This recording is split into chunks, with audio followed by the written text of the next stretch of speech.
Bueno, muy buenos días a todos y a todas. Bienvenidos a esta quinta sesión del ciclo de conferencias Sujeción y Emancipación América Latina y el Caribe. Quinta sesión titulada Multiculturalismo, Emancipación o Asimilación.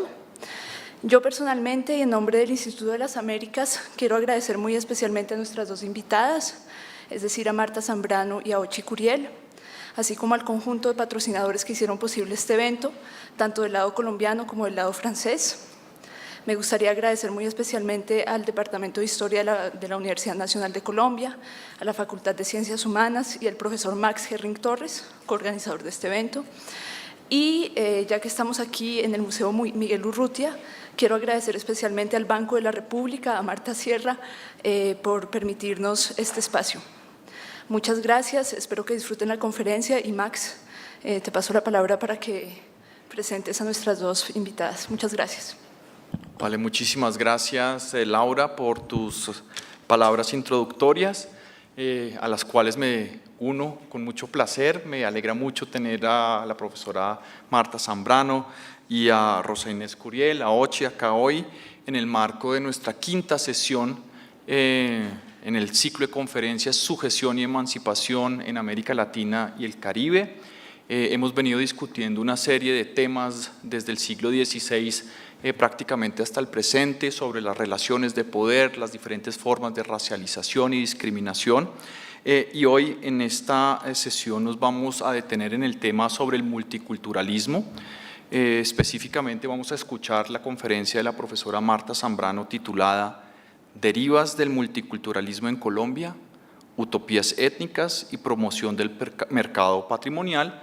Y de forma subsiguiente vamos a escuchar un comentario por parte de Rosa Inés Curiel. Voy a proceder rápidamente a presentar las dos ponentes que evidentemente resaltan con su hoja de vida y evidencian su experticia relacionada con esta temática. Voy a empezar de atrás para adelante para después cederle la palabra a la ponente.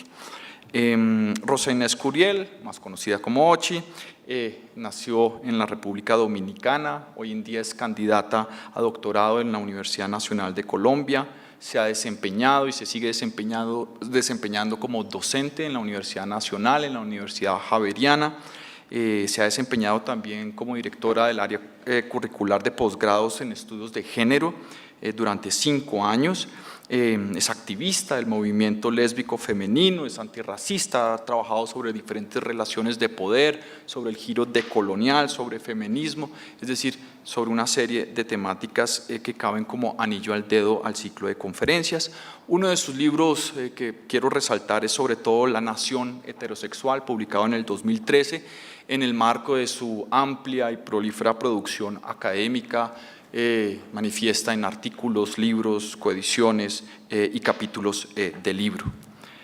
Y la profesora Marta Zambrano es profesora del Departamento de Antropología, es cofundadora y docente de la Escuela de Género en la Universidad Nacional de Colombia, realizó su doctorado en la Universidad de Illinois y hoy en día es editora de la revista del Departamento de Antropología, la revista Maguaré. Trabajado sobre antropología histórica, género, etnicidad y multiculturalismo, y dos de sus trabajos más sobresalientes, por lo menos desde mi punto de vista, es el trabajo titulado Trabajadores, Villanos y Amantes, 1550-1650, publicado por el ICANN en el año del 2008, y también la coedición del libro El valor del patrimonio, coeditado hace unos años, en el 2014, también por el ICANN.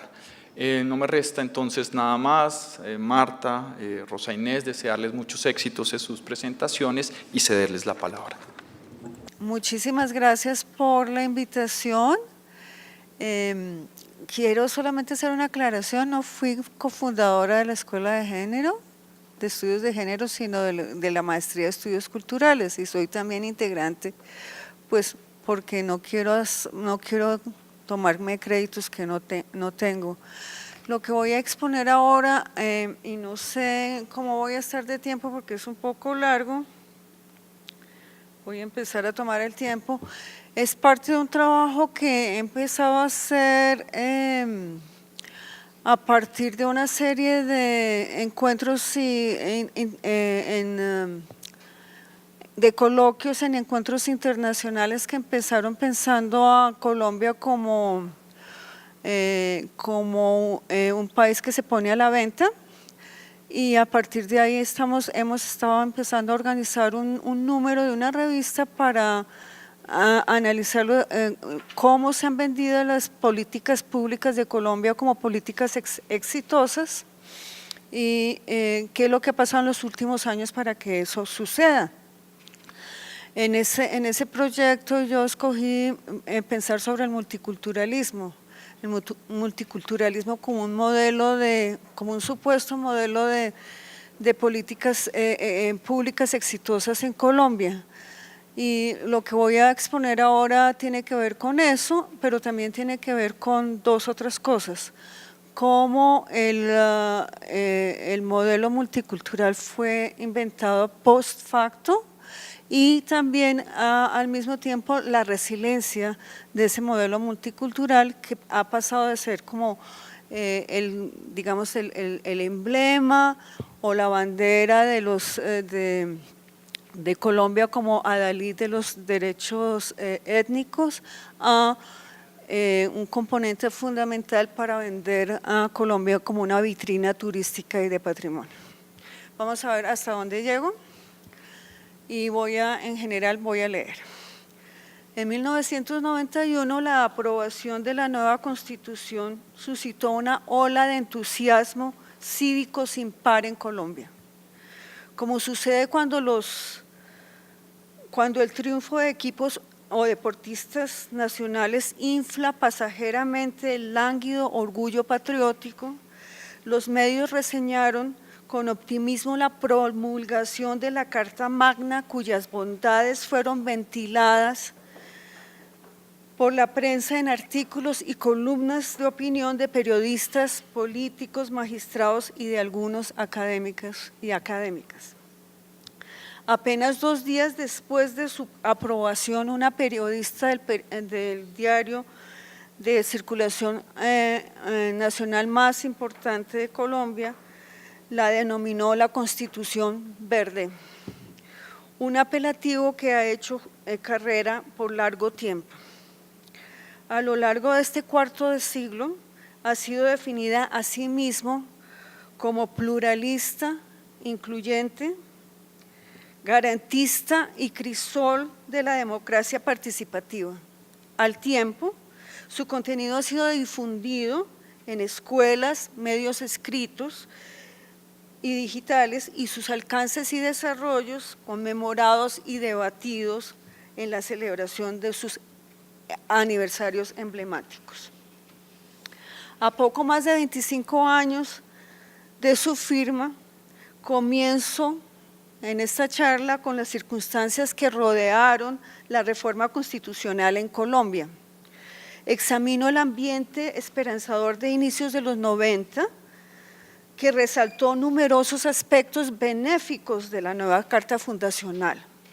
Me enfoco enseguida en las interpretaciones promisorias del reconocimiento étnico que han servido para promover a Colombia como adalid de un modelo exitoso de multiculturalismo a escala regional. Exploro a la vez cómo a lo largo de los 2 últimos decenios este modelo ha servido como instrumento eficaz para la relegitimación local y transnacional del Estado colombiano.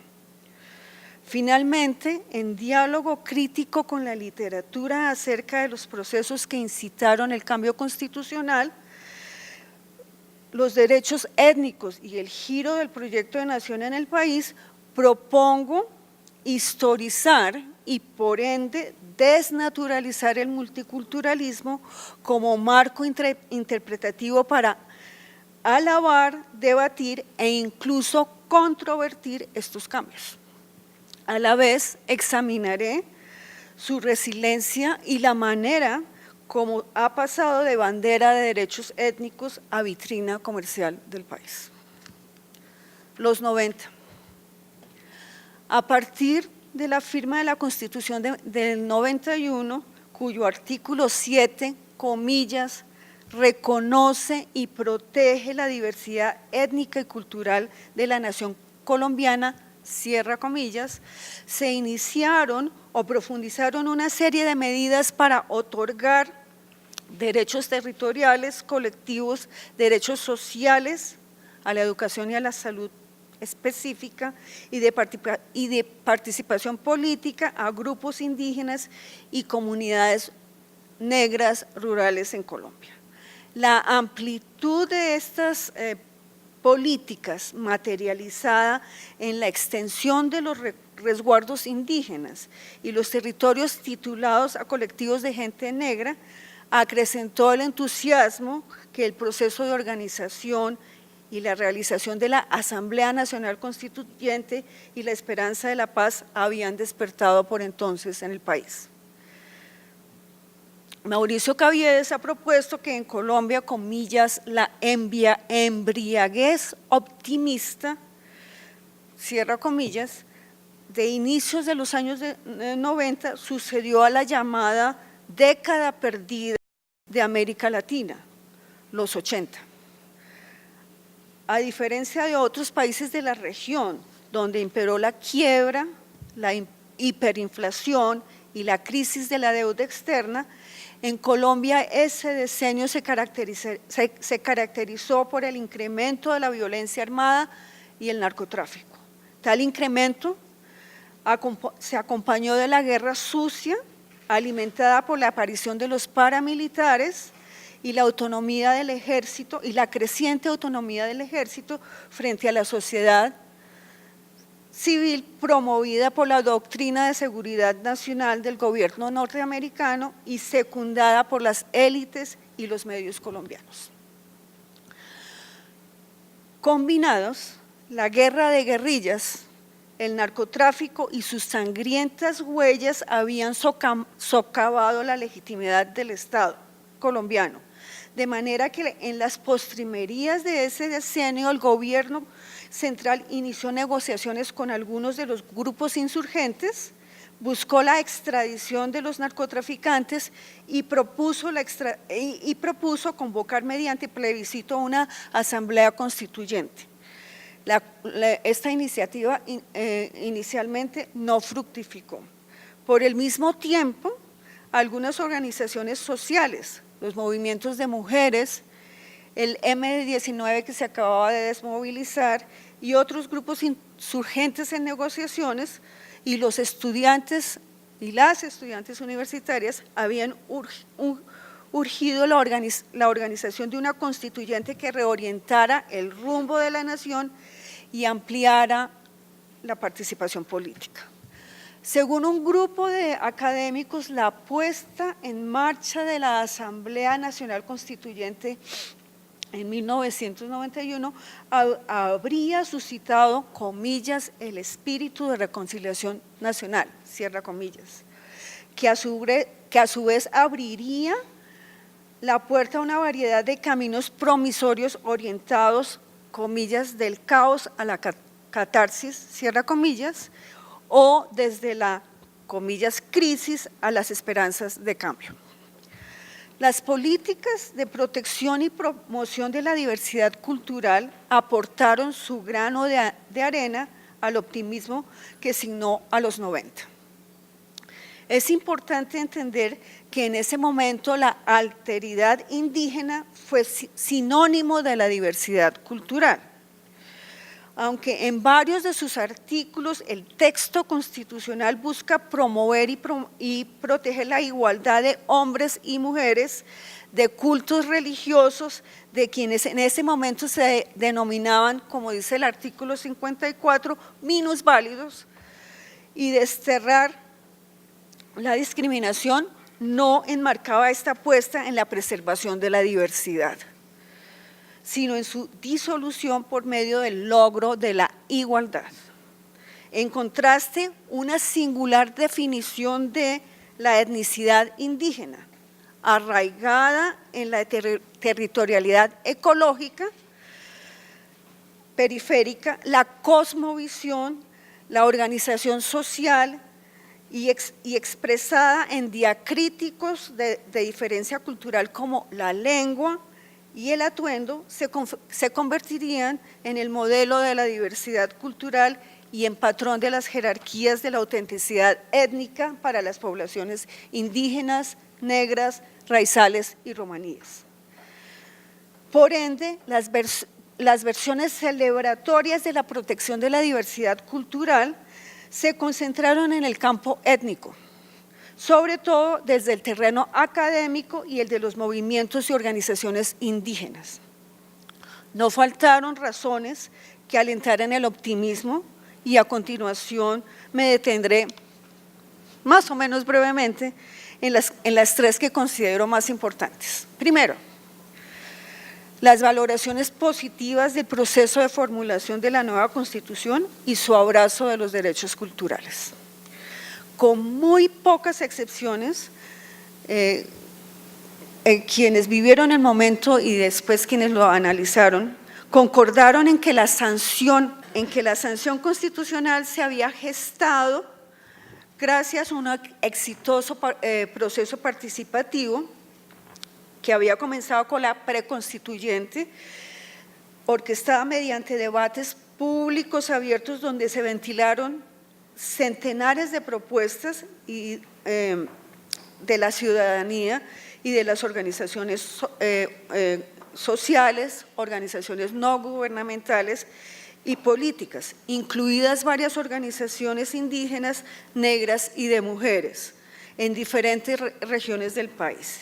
Estas reuniones tenían como objetivo elaborar propuestas para llevar a la Asamblea Nacional Constituyente, que ahora voy a llamar ANC. Desde allí se lanzaron las listas de candidatos y candidatas de los grupos participantes para elección popular de integrantes de la ANC. Aunque apenas reunieron el 27% de la población con capacidad de votar, los resultados electorales acentuaron el optimismo. Porque se tradujeron, según algunos analistas, en la quiebra parcial del bipartidismo, la alta representación del antiguo grupo guerrillero M-19 y en la designación de 2 integrantes de organizaciones políticas cristianas y de 3 constituyentes indígenas.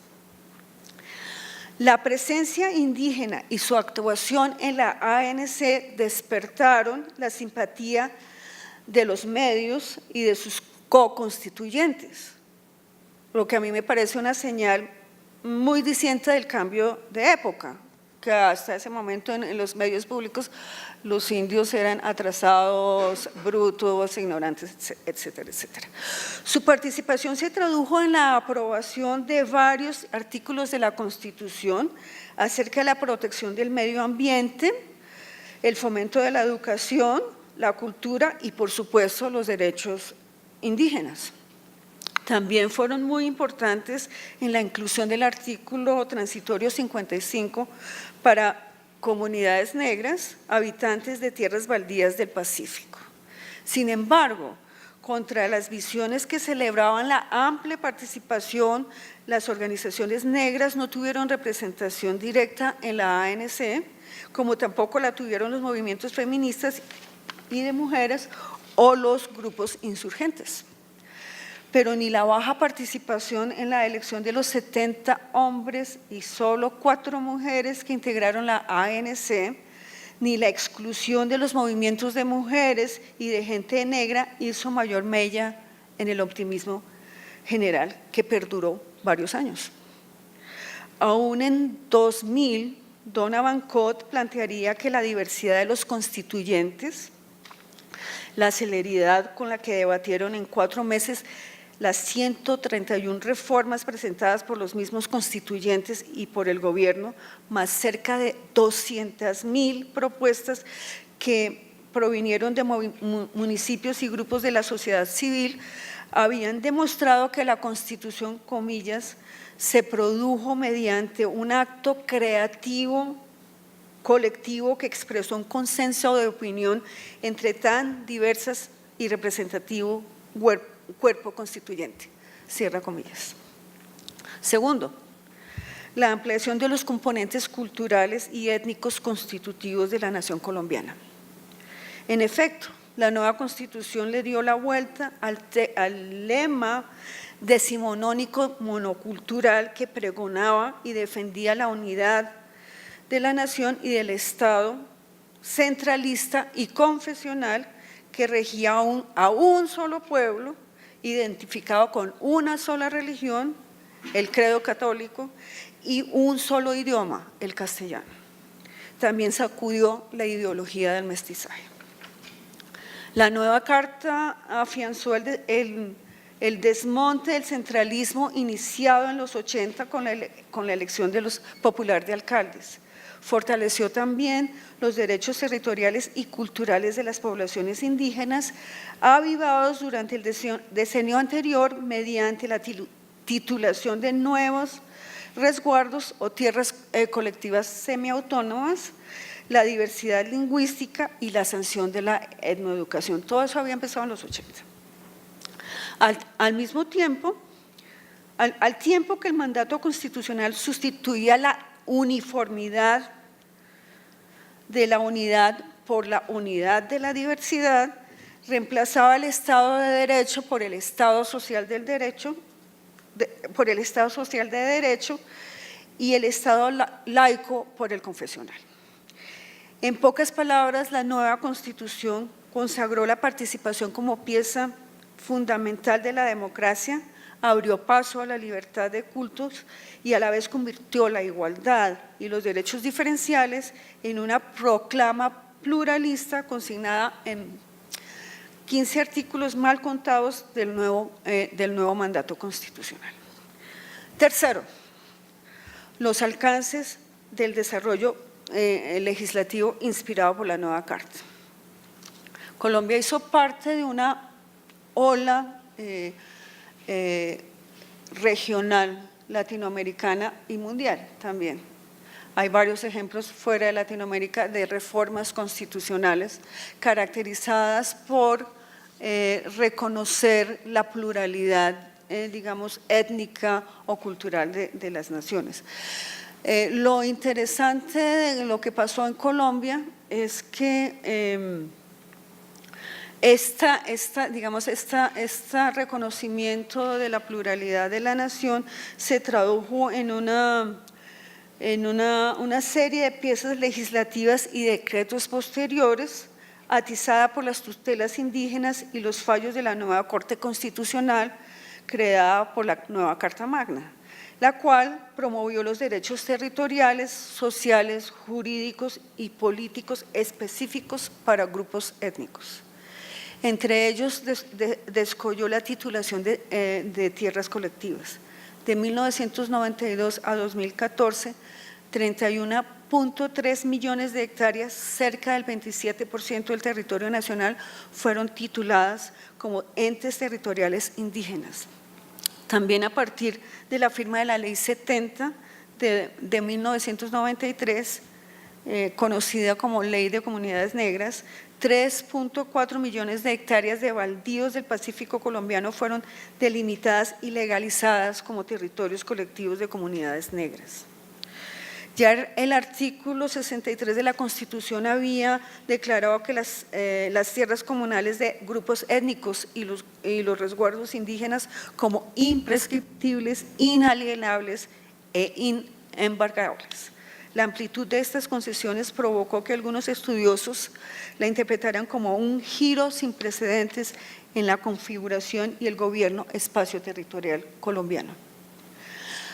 Además de tierras, el gobierno colombiano, previo examen, y esto es muy importante, previo examen y validación de su autenticidad étnica, ratificó una serie de derechos destinados a poblaciones indias y negras, habitantes en zonas rurales reconocidas por el mismo Estado, a la educación, a la salud, a aspectos relacionados con su cultura y a elegir sus representantes para organismos legislativos bajo una circunscripción electoral étnica. Asimismo, los colectivos indios obtuvieron el derecho a gobernar, legislar e impartir justicia en sus resguardos, y al uso y promoción de sus prácticas médicas, entre otros. Optimismo étnico. La conjunción de circunstancias singulares que rodearon la aprobación de la Constitución del 91 en Colombia permite entender el optimismo que embargó al país. De él no escaparon los constituyentes indígenas y los voceros de Unidad Indígena, periódico de la Organización Indígena de Colombia. Durante la ANC, Francisco Rojas Birri, dirigente en Vera, elegido por votación popular como constituyente en representación de esa organización y quien además actuó como vocero de las organizaciones negras del Chocó, había presentado una ponencia para el reconocimiento de la nación colombiana como multiétnica y pluricultural. Aseveraba en ella que la afirmación de la autonomía cultural y económica, política y administrativa de las regiones y los grupos étnicos era una oportunidad, comillas, para que nuestro pueblo coseche paz, justicia, participación y vida, cierra comillas. 6 años después, el líder MISAC y constituyente indígena Lorenzo Muelas, de la Organización de Autoridades Indígenas de Colombia, escribiría que, comillas, nuestra presencia en la Asamblea Nacional Constituyente, considero yo, partió la historia del país en dos, ya que fue entonces cuando los colombianos despertaron a la verdadera Colombia, a esa Colombia diversa en tantas formas, cierra comillas. Por su parte, el periódico Unidad Indígena había declarado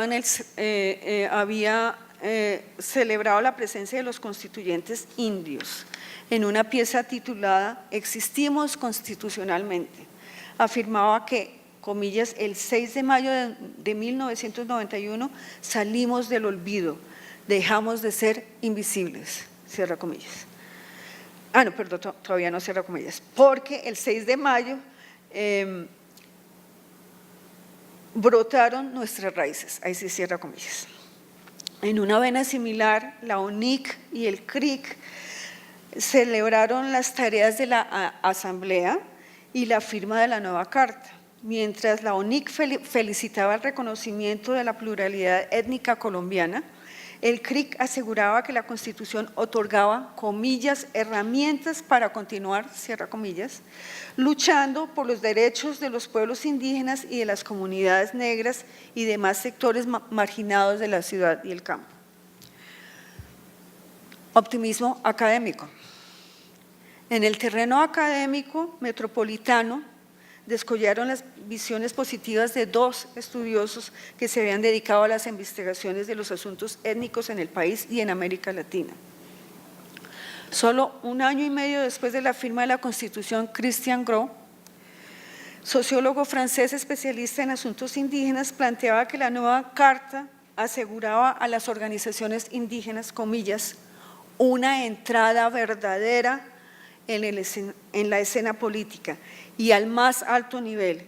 En adelante, un indio podrá pisar las gradas del Capitolio para algo distinto de barrerlas. Cierra comillas. En 1996, en una apreciación coincidente, la politóloga norteamericana Donna Van Cott calificaría de verdaderamente revolucionarias las provisiones de derechos indígenas otorgados por la Constitución. Propondría que las generosas concesiones territoriales y de derecho para los grupos indígenas y negros saldaban la perdurable deuda histórica de discriminación y exclusión que había gravitado sobre esos grupos.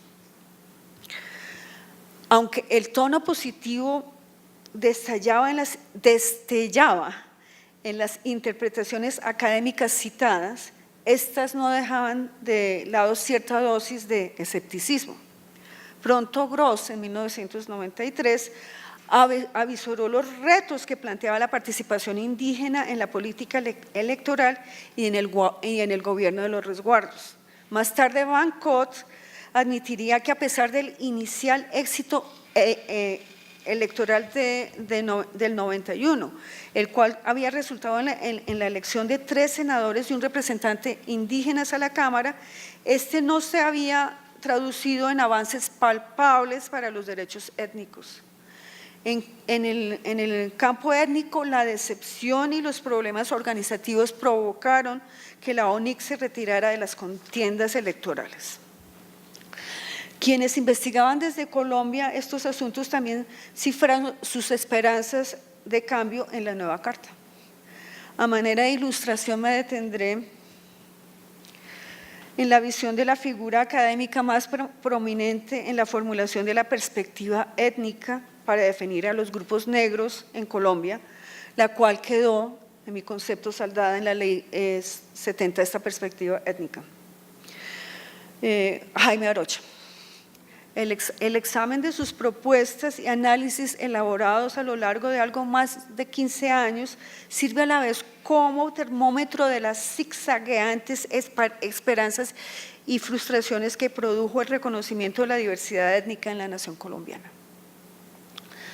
Arocha escribió, esto me lo voy a ir rápido porque está muy detallado por escrito. En 1989 Arocha publicó un artículo en el magazine dominical del Espectador en el que propuso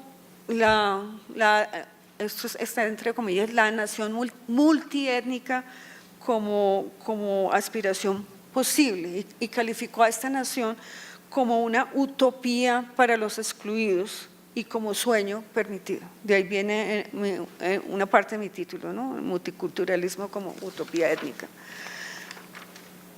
Para alcanzarla, Arocha proponía una reforma constitucional.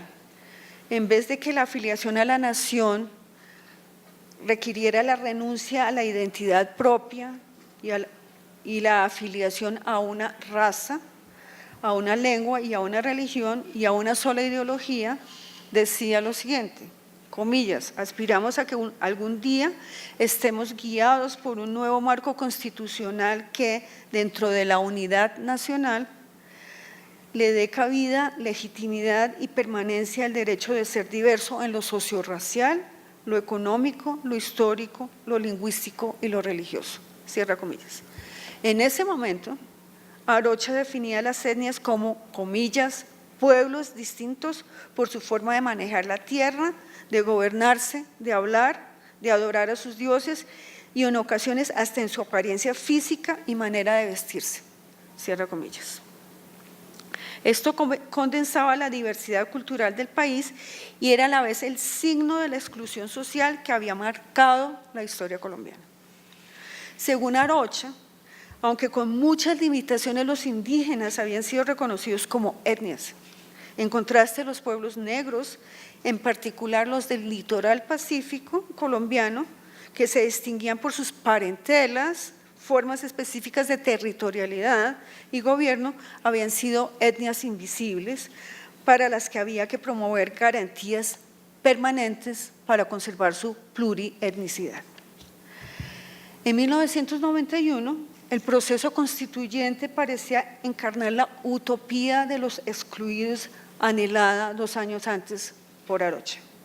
Sin embargo, la puesta en marcha del nuevo marco constitucional incluyente, emblema de la nación pluriétnica que Arocha había augurado, no había contemplado a las poblaciones negras de la misma manera que a las indígenas. Solo hubo un constituyente negro quien renunció muy pronto y que además no fue elegido en representación de las organizaciones sociales negras que participaron en la constituyente. Voy a saltarme un pedacito acá de qué fue lo que pasó. Y aunque la Carta dedicaba varios artículos que consagraban los derechos culturales, sociales y territoriales colectivos, privilegiaba a los pueblos indígenas. Un ejemplo. Mientras mencionaba en más de 20 ocasiones a las comunidades indígenas o a los pueblos, a los grupos étnicos, noción que podría cobijar a la gente negra, no había una sola mención de población negra. La única referencia de tales derechos específicos para las poblaciones negras se restringía al artículo transitorio 55 y este solo incluía a las poblaciones que habían ocupado, como lo dice la Constitución, las tierras baldías en las zonas rurales ribereñas de los ríos de la cuenca del Pacífico. Cierra comillas. Ante tal panorama, Arocha, en 1992, sugeriría que la nueva Constitución había reiterado, comillas, una de las aberraciones de la Carta de 1886, excluir de la nación a los descendientes de los esclavos traídos desde África. Y cuestionaba y criticaba a muchas personas, y eso no me voy a detener ahora aquí. Un poco más de 10 años después, renacía el optimismo de este autor, quien en 2004 aseguraba que después de casi 2 siglos de vida republicana, el artículo 7 de la Carta Magna por fin había reconocido que, comillas, a la nación colombiana la caracterizan diversidades culturales cuya salvaguardia es responsabilidad estatal, cierra comillas. Aunque lamentaba la falta de voluntad política para aplicar la Ley 70, desarrollada a partir del artículo 55, y las omisiones de los funcionarios que no percibían a las comunidades negras como pueblos étnicos, calificaba los alcances de esa ley, que por entonces había otorgado títulos colectivos sobre cerca de 4 millones de hectáreas del litoral pacífico, como una reforma agraria que brindaba, comillas, opciones de participación y gestión democrática que en 1980 eran imposibles de pensar. Cierra comillas. Así, según Arocha, la Ley 70 había transformado a los afrocolombianos en sujetos de derecho en la línea del convenio 169, es decir, en pueblos étnicos con capacidad de, comillas, legitimar el dominio sobre sus territorios ancestrales mediante una titulación consecuente con las formas de producción polimorfas que sus antepasados habían ideado a partir de sus africanías. Esta es una de las primeras menciones que hace Arocha a la africanía. Al tiempo, contribuyó a la configuración del nuevo Constitución. No, esto está mal. A pesar de las reticencias, el optimismo primó en los primeros años, tanto en el campo académico internacional como en la promoción internacional de las políticas públicas colombianas. Al tiempo, contribuyó a la configuración del nuevo constitucionalismo en Colombia como modelo internacional de políticas diferenciales exitosas, visión que ha perdurado en el tiempo. Antes de ahondar en la manera como el modelo colombiano ha sido aceptado y propagado por agentes de diferentes campos, académico, gubernamental, intergubernamental y no gubernamental en Colombia y otros países, quisiera detenerme precisamente en algo que no ha sido estudiado, la fabricación del modelo y su calificación como multicultural. El embrujo multicultural. En el momento en que Arocha publicaba el artículo que acabo de citar, ya era entonces moneda corriente identificar como multicultural el reconocimiento constitucional de los derechos étnicos. Es importante entender, sin embargo, que tal interpretación tardó varios años en tomar forma. Ninguna parte de la Constitución del 91 aloja el vocablo multicultural, ni sus derivados usuales, multiculturalismo o multiculturalidad. A pesar de millares de citas, y ahí me incluyo yo en mis trabajos anteriores, y afirmaciones que insinúan que las nociones de pluriculturalidad y multietnicidad forman parte de la Carta Magna, esta tampoco incluye estos vocablos. ya he hablado que los constituyentes indígenas habían propuesto lo de multicultural y lo de pluricultural y multietnicidad, pero esto no fue aceptado. Cabe insistir aquí que, como ya he mencionado, Gross, Bancot y Arocha se interesaron inicialmente por el revolucionario, impensable o utópico cambio de ruta que propiciaba el reconocimiento étnico y su lugar en el proceso de ampliación democrática. La palabra multicultural apareció muy rara vez en sus textos y en los de otros y otras académicas, y si acaso se usó como sinónimo de pluricultural, que fue el vocablo preferido y propagado por quienes por entonces habían impulsado y aplaudido la inclusión de la diversidad cultural en la Constitución. El primer académico que exploró las implicaciones de los desarrollos constitucionales en Colombia desde la perspectiva teórica del multiculturalismo fue el antropólogo colombiano Roberto Pineda Camacho. En ese momento, Pineda compartía en buena medida el optimismo del momento, y esto ya era en 1997. Afirmaba que la inclusión de la diversidad étnica había alentado la significativa ampliación del número de resguardos para la población indígena, 80% de la cual vivía, según él, en los resguardos en ese momento, y concluía que, comillas, sin duda hay diversos y múltiples problemas, pero en términos generales se puede sostener que la carencia de tierras ha dejado de ser uno de los problemas fundamentales para muchos grupos indígenas, cierra comillas. A partir de los 4 escenarios de la situación multicultural propuestos por el sociólogo surafricano John Rex, Pineda sugería que la Constitución promovía el prototipo de sociedad que propiciaba la diversidad y los derechos culturales grupales y los alentaba en el dominio público.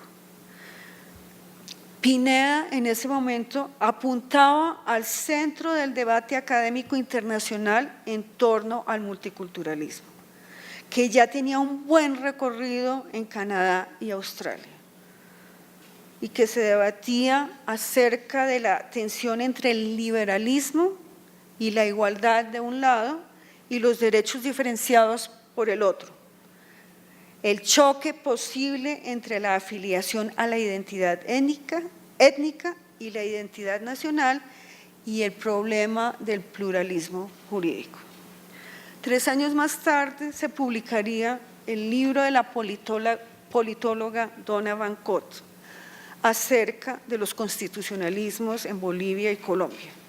Este trabajo tuvo un decisivo impacto en el éxito de la rúbrica multicultural, otorgada post facto al reconocimiento étnico propiciado por las nuevas constituciones en América Latina. Lo demuestra las repetidas citas y las constantes referencias a su trabajo que se han extendido a lo largo de 2 decenios, en especial en torno a su propuesta comparativa que anunciaba el surgimiento de un modelo multicultural en América Latina. En sentido estricto, Bancot mencionaba, pero no ahondaba en las perspectivas de la filosofía política multicultural. En cambio, proponía la inclusión de los derechos culturales para indígenas, siempre indígena como modelo, como criterio principal del modelo multicultural consignado en las reformas constitucionales.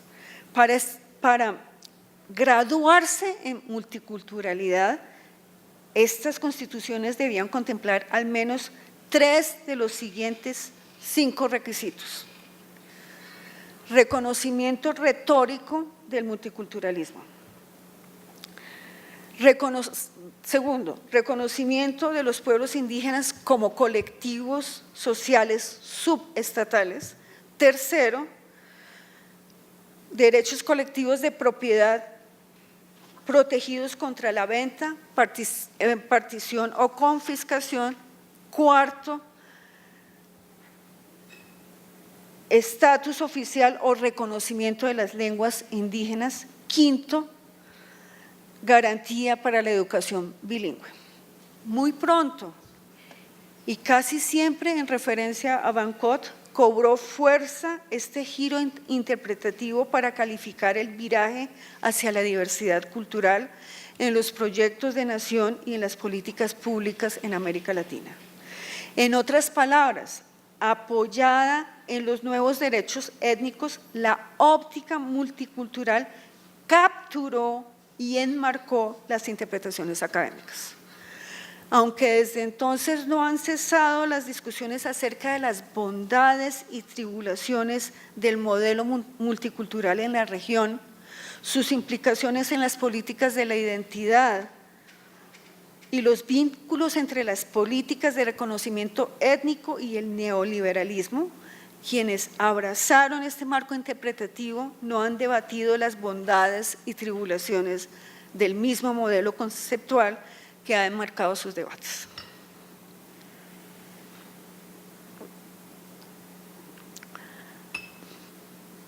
Llama la atención que en la tabla comparativa de Bangkok, que incluía las constituciones reformadas de 17 países de América Latina, Colombia cumplía los 5 criterios citados líneas arriba, seguida por Bolivia, que alcanzaba 4. De esta forma, Colombia se convertía en el país modelo del modelo multicultural. Vale la pena detenerse en una dimensión adicional de la rúbrica multicultural, el giro hacia la legitimidad estatal. Varios trabajos han sugerido que uno de los resultados de las políticas estatales de reconocimiento étnico en Colombia, intensificadas por la Constitución, ha sido la relegitimación del Estado colombiano a escala nacional e internacional. Antes, rival de los movimientos indígenas, gracias a las políticas de reconocimiento y participación, cobijadas bajo la bendición multicultural, se convirtió en árbitro y garante de la autenticidad y de las disputas étnicas, moldeando y cooptando las luchas indígenas y negras. Así, el Estado colombiano se ha metamorfoseado en intermediario válido e interlocutor necesario en las negociaciones con empresas transnacionales interesadas en explotar los recursos naturales ubicados precisamente en los territorios étnicos, muchos beneficiarios de las políticas multiculturales.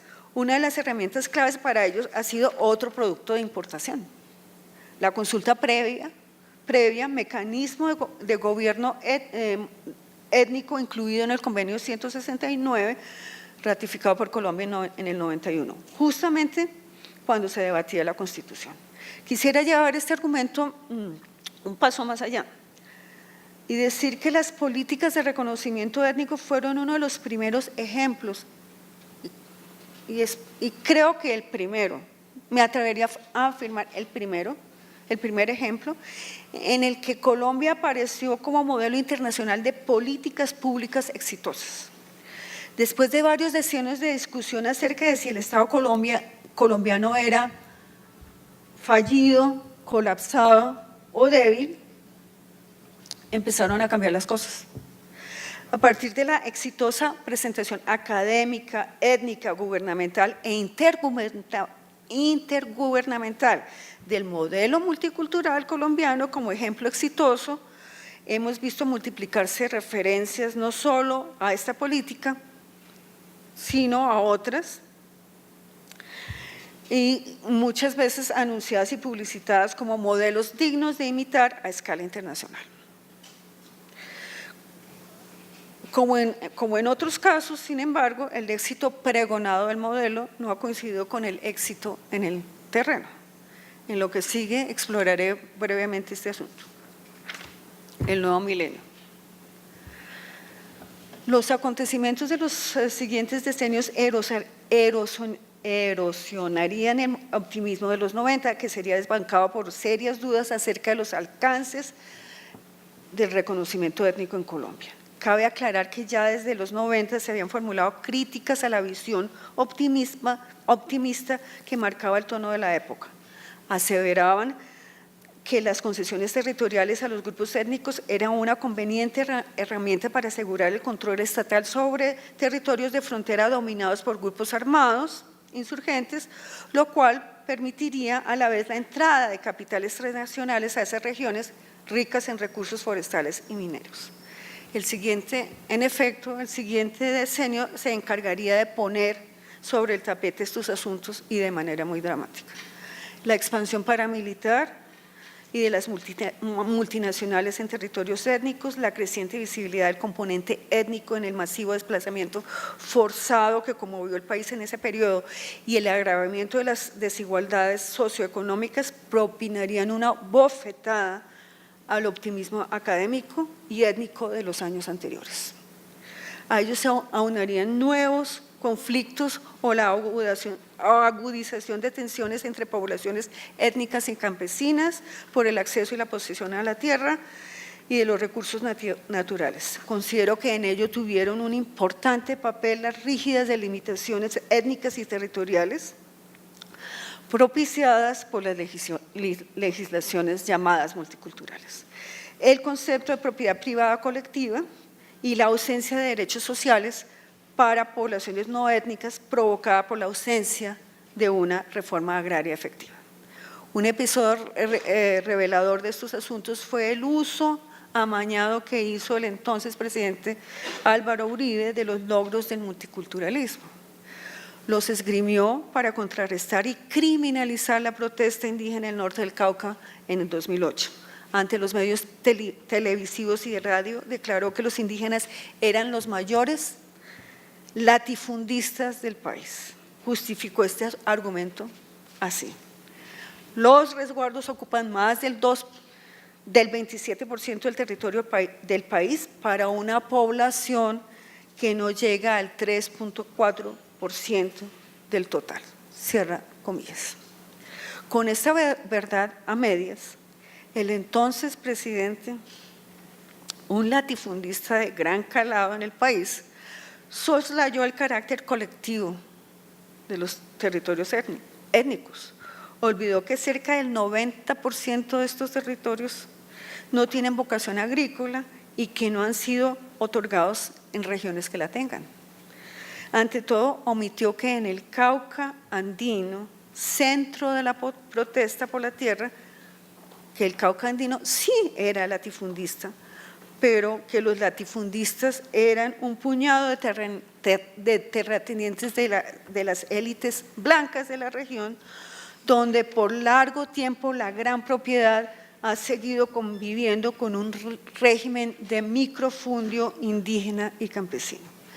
Irónicamente, entonces, después de más de 20 años de aplicación de las políticas diferenciales para poblaciones étnicas, las concesiones territoriales multiculturales no habían hecho mayor mella en la profundamente inequitativa distribución de la tierra en ese departamento, por no hablar de otras regiones de vocación agrícola.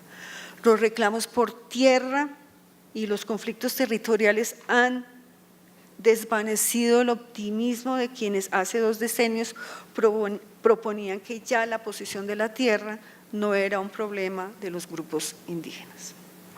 Resiliencia del modelo. A pesar de haber perdido su lustre inicial, el multiculturalismo a la colombiana ha pervivido como modelo ejemplar hasta la actualidad. Ha servido como duradera carta de presentación del gobierno colombiano en foros internacionales, patrón de políticas exitosas y perdurable leitmotiv para el análisis académico y motivo de orgullo para políticos progresistas colombianos. Todavía a mediados del decenio del 2000, los estudiosos norteamericanos insistían en el éxito del modelo multicultural colombiano, y así como algunos académicos y académicas colombianas. Tal visión incluso transpiró a los enfoques de la Corte Constitucional, campeona de los derechos étnicos en Colombia. Ya por allá por el año 2005 la Corte definía algunos de sus fallos como multiculturales. Este enfoque también afectó los programas de ayuda del Banco Mundial, organismo que tomó en cuenta el reconocimiento étnico para apoyar la titulación de territorios colectivos para gente negra en el Pacífico.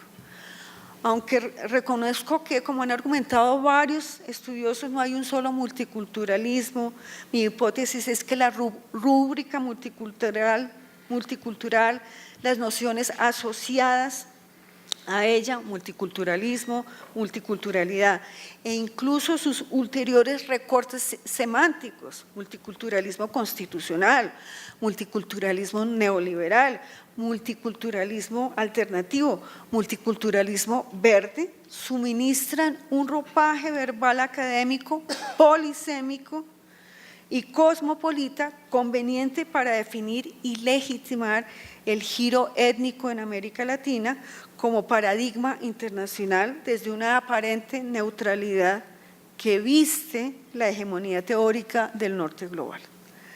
La afinidad entre la filosofía política y las teorías antropológicas y el trabajo interpretativo académico facilitó la tarea. A manera de ilustración conviene examinar las propuestas de uno de los teóricos de multiculturalista que más ha influido en las interpretaciones jurídicas de los derechos para grupos étnicos en América Latina y en particular en Colombia, Will Kimlicka.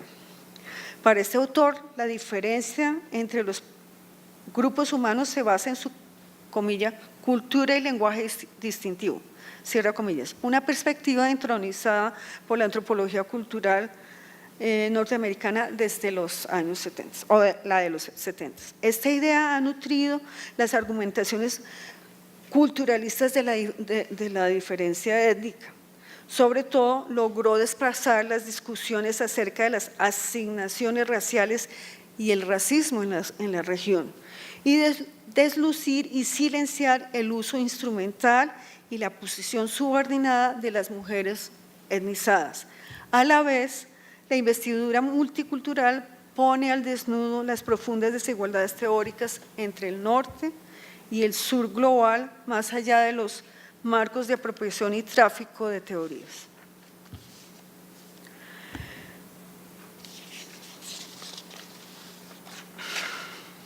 Nuevo culturalismo.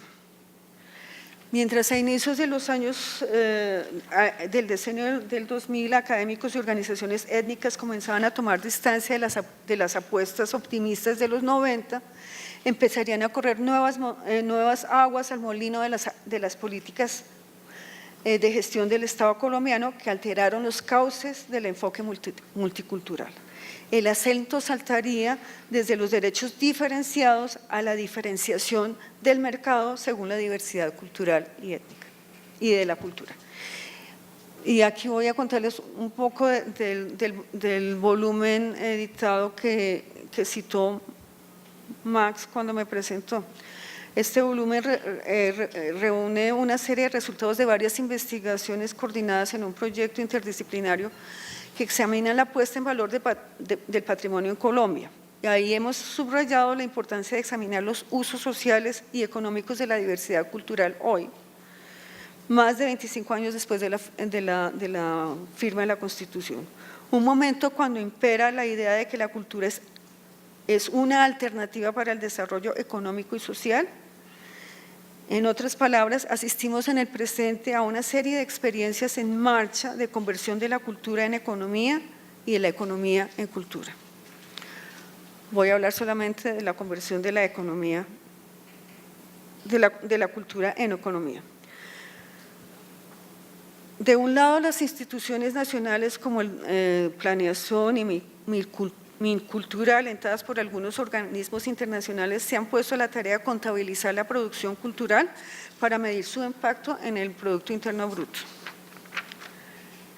Al tiempo que se extiende el discurso que privilegia la cultura como recurso y valor agregado del mercado e ingrediente clave para las llamadas industrias creativas. En conjunción con estas iniciativas se ha extendido el interés y fortalecido la infraestructura institucional para desarrollar el turismo como industria fuertemente asociada con la puesta en valor del patrimonio y las declaraciones patrimoniales. Esto ha estado atado al estímulo y entrada de los programas de responsabilidad social de grandes empresas privadas como Bavaria y Pacific Fluviales, que ya no está en el juego, y estatales como Ecopetrol y nuevas políticas que buscan impulsar el desarrollo económico de las poblaciones vulnerables con la creación y autogestión de pequeños y medianos emprendimientos culturales. Así, hemos insinuado que en conjunto estas iniciativas favorecen los intereses de agentes privados y distribuyen muy inequitativamente sus beneficios, reproduciendo el cruce de desigualdades sociales que asignan a los agentes subalternos, entre ellos a los étnicos. De una parte, las declaratorias patrimoniales más apreciadas del patrimonio cultural inmaterial, las de la UNESCO, entidad clave en la gestión de la diversidad global, han recaído mayoritariamente sobre expresiones y saberes étnicos. Mientras se plantea que estas resguardarán las manifestaciones inmateriales de las fuerzas del mercado, se activan las alusiones a las pertenencias innatas, identitarias o de lugar, o a sentimientos primordiales por parte de colectivos diversos para reclamar derechos de propiedad cultural que involucra tanto la propiedad intelectual como nuevas prácticas de branding, las denominaciones de origen y las marcas de las cuales no escapa el país con su marca país. Tengo muchas citas de la introducción de este libro.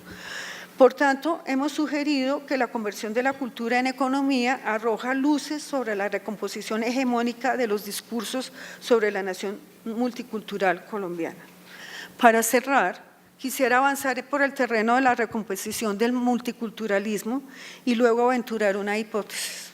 Primero, seguiré a Stuart Hall y a Diana Bocarejo y Eduardo Restrepo, quienes han sugerido que, comillas, el multiculturalismo no es el reconocimiento de las múltiples formas de diversidad presentes en las sociedades contemporáneas, sino el reconocimiento político de algunas de estas formas de diferencia en los marcos legales y normativos, cierra comillas. Segundo, pondré de cabeza uno de sus postulados principales, que dicen que la multiculturalidad precede al multiculturalismo. En el primer sentido, podríamos decir que en efecto lo que ha ocurrido en las nuevas articulaciones entre economía y cultura, que he descrito muy rápidamente antes, desvelan el giro de las estrategias y políticas de administración y gobierno de la diversidad y pluralidad, desde un énfasis en los derechos de los colectivos marcados y separados por diferencias étnicas a la mercantilización de la multiculturalidad.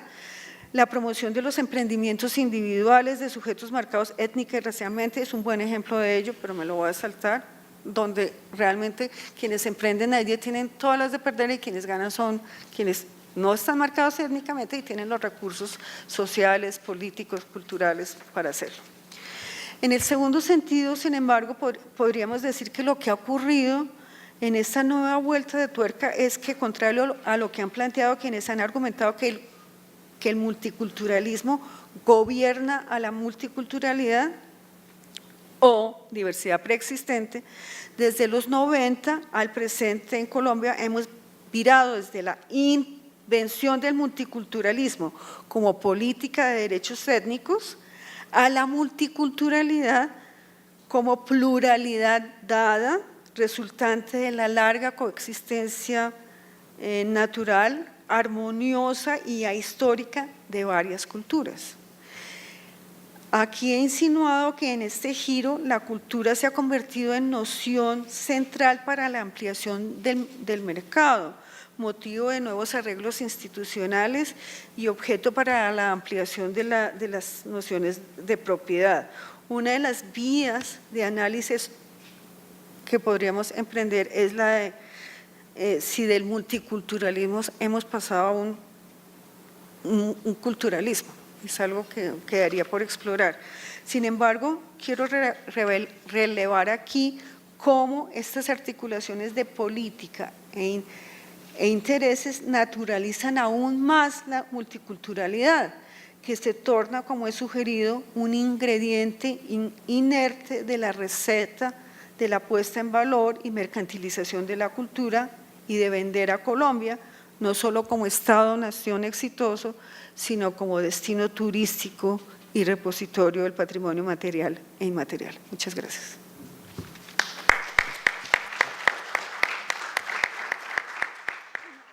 Bueno, buenas tardes. Pues ante todo quisiera agradecer la invitación a hacer estos comentarios.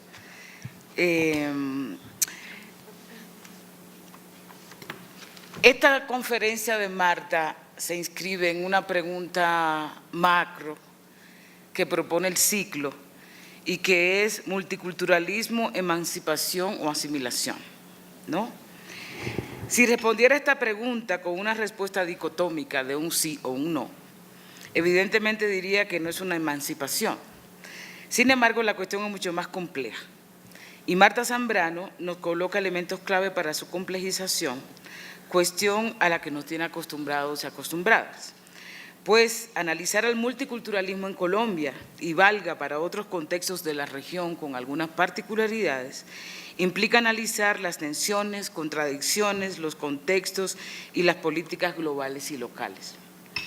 Marta Zambrano, para analizar el multiculturalismo, parte de la Constitución de 1991 como uno de sus ejes de análisis. La ley suprema, la norma de normas, muestra cómo a partir de esta ley magna del Estado Nacional, asumida como, ella misma dijo, pluralista, incluyente, garantista y crisol de la democracia participativa, ha sido un ejemplo para otras constituciones de la región, difundida en diversos foros internacionales, en diferentes instancias, ha sido el escenario desde donde surge el discurso del multiculturalismo que, si bien no está, como ella explica, claramente nombrado en el texto de la Carta Magna, académicos y académicas como también actores de movimientos sociales lo han asumido, difundido, nombrado y analizado. Como toda producción de un texto está inserta en las relaciones sociales y políticas que le dieron origen y se inscriben en un proceso social de producción, como bien ha señalado Marta Zambrano en otra de sus producciones, la autora inscribe la Constitución del 91 en un contexto social, político y económico que es central no perder de vista para entender por qué fue posible esta reforma constitucional y en cuáles condiciones se produjo. Nos muestra los efectos de la llamada década perdida en América Latina, que implicó políticas de privatización, desregularización, desmantelamiento del Estado, y cómo particularmente en Colombia la violencia armada, el narcotráfico, el surgimiento de los paramilitares, la iniciación de procesos de negociación con los grupos armados generó una necesidad de consolidación democrática, ella no lo dice así, pero yo lo resumo de esa manera, donde el Estado colombiano recobraría su legitimidad política e institucional. Quisiera complementar a Marta en torno al contexto y añadir que fue en los 90 donde entró ferozmente el neoliberalismo, que colocó el mercado y la economía como centros de la vida social y el capital financiero como centro del mercado a un nivel transnacional. Se suponía que bajo la lógica del libre mercado promovida fundamentalmente por el Banco Mundial y el Fondo Monetario Internacional, los pueblos latinoamericanos y caribeños vivirían una etapa de crecimiento económico con equidad. Sin embargo, la realidad fue muy distinta, pues desde el surgimiento de este modelo, la pobreza y la miseria han llegado a niveles exorbitantes. Esta situación fue crucial para que se desarrollaran en la región reformas constitucionales, pues eso garantizaba cierta gobernabilidad política frente a la crisis económica de la década.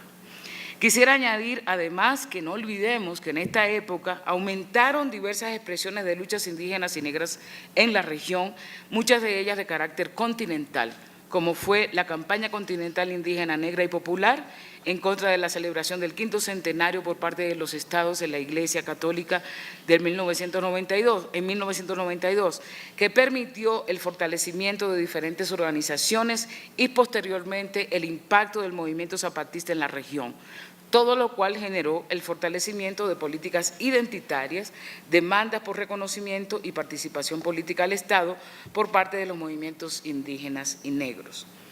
Marta señala cuestiones importantes que se lograron en la Constitución del 91, derechos territoriales colectivos, derechos sociales, de participación política a grupos indígenas, a comunidades rurales negras en el país, mucho menos que las indígenas, como bien explicó, así como el cambio de la nación homogénea y su ideología racista del mestizaje que crearon las élites blanco-mestizas a una nación multicultural.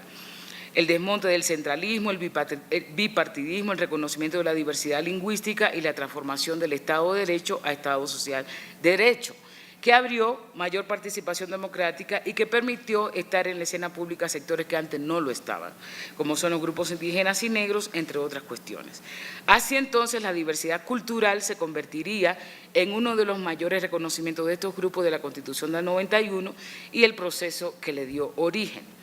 En este proceso quisiera apuntar algunas cuestiones a partir de los análisis de Marta Zambrano sobre cómo la diversidad cultural se concentra en el campo étnico y que a mí me parece que es un punto interesante de la ponencia. Esta diversidad cultural que reconoce el Estado es vista aquí desde una lógica reduccionista, determinista y muchas veces esencialista, es decir, grupos étnicos, ¿no? Que es atribuida a grupos que son particularizados, en este caso indígenas y afros, los cuales son etnizados bajo una rúbrica cultural y sostenida por una autenticidad que, como señala Marta, se arraiga en la territorialidad ecológica, periférica, la cosmovisión, la organización social y en diacríticos de diferencia cultural como la lengua y el atuendo. Cierro las comillas. Desde esta perspectiva es obvio que los grupos que representan hegemónicamente lo nacional no son etnizados, es decir, los blancos, los mestizos y los blancos mestizos, aunque sabemos que la nación es producto también de una identidad cultural colectiva que contiene territorio, visiones hegemónicas de mundo, tipo de organización social a través del Estado, lengua y religión oficial, aunque la Constitución no lo diga, pero se asume en la práctica que es así. Por tanto, tendríamos que preguntarnos si estos grupos no tienen etnicidad, es decir, ¿por qué son estos grupos otros etnizados? Pero como plantea Anthony Smith, la inteligencia ha sido fundamental para la construcción de grupos étnicos al interior de la nación. Y esta etnización va de la mano con la particularización que construye la diferencia.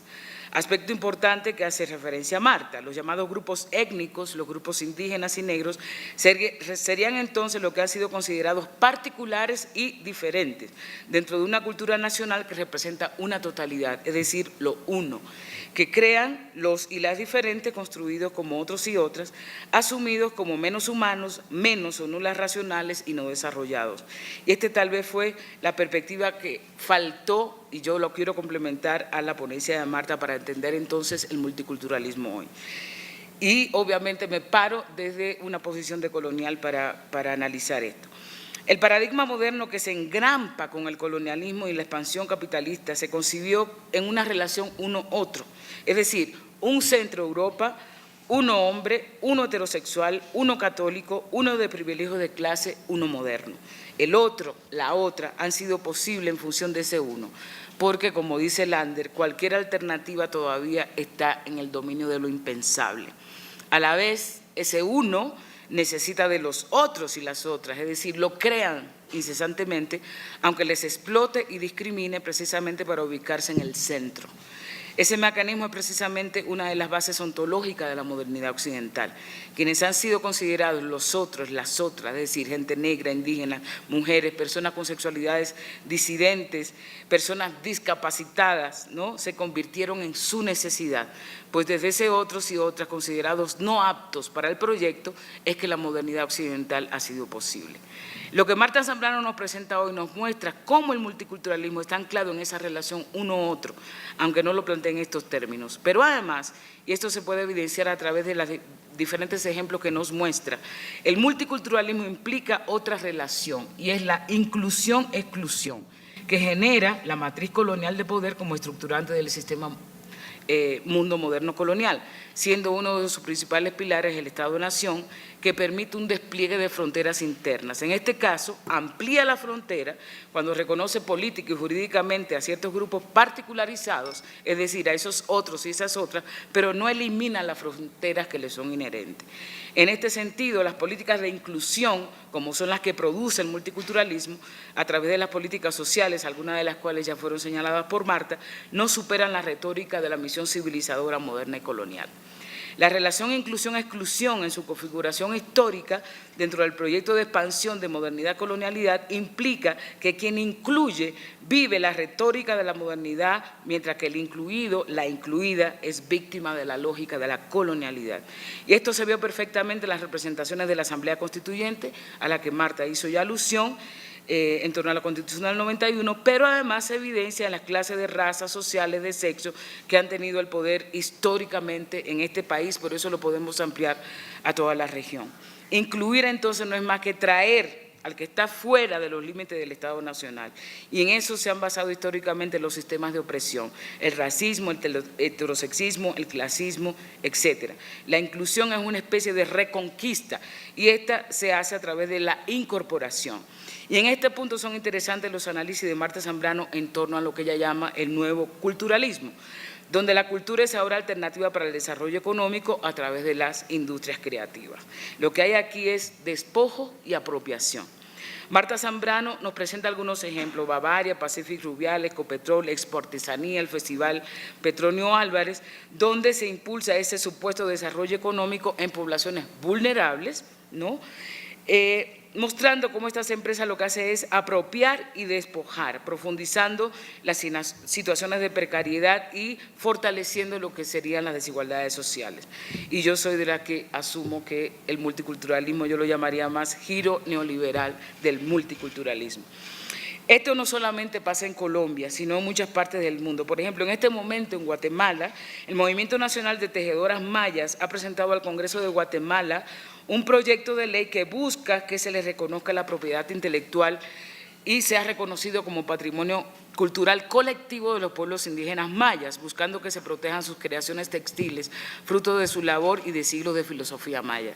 Las comunidades mayas guatemaltecas han padecido el robo y la apropiación de sus textiles durante años, tanto por parte de corporaciones extranjeras como de diseñadoras locales no indígenas. Por ejemplo, hay todo un conflicto en este momento porque la diseñadora Alida Ber, fundadora de Marías Back, que es una línea, digamos, de productos en Guatemala en este momento, utiliza los diseños mayas indígenas sin permiso y vende sus productos en líneas por precio hasta de $600 estadounidenses.